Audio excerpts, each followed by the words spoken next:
So today I'm going to tell you a story from Hawaiian mythology about a goddess called Kapo, the goddess of magic. Kapo had a very special power.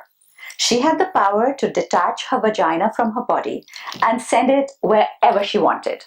And like a boomerang, it would hit the target and come back to her. And this is a story about how Kapo once used her flying vagina to stop her younger sister from being raped. Now, Kapo had a beautiful younger sister called Pele, who was the goddess of the volcanoes. One day, Pele was wandering through the islands, checking up on her volcanoes, when she realized that she was being followed by Kamapua. Kamapua in Hawaiian mythology is also a god. He's half man, half pig. Actually, he's the original male chauvinist pig. Kamapua had always desired the beautiful Pele, and that day, seeing her all by herself and so far away from home, he decided to force himself on her. Pele had tried to run, but Kamapua was very strong and very fast, and finally, realizing that she could not escape, she cried out desperately to Kapo for help. And Kapo, from where she was, far, far away, heard Pele's call in her mind, and she realized that there was only one way to save her sister.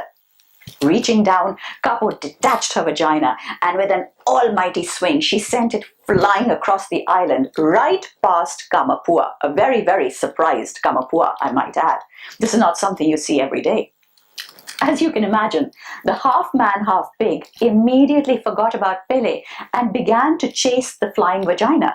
But Kapo's strength was so great that he could not catch it, and the vagina continued its flight at an undiminished speed, through the volcanoes, past the island, across the water, all the way to the huge big mountain rising out of the ocean.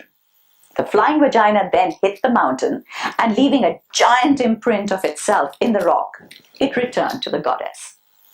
Now Kamapua, who had been blindly racing after the vagina, had no idea that he was now heading towards an illusion.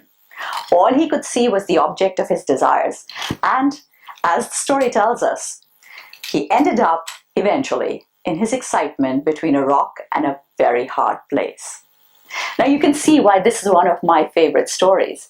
And although I'm entirely certain that Vatsyai never actually heard this story, it was precisely this kind of behavior, this half-man, half-pig behavior that he was trying to prevent with his teachings in the Kama Sutra.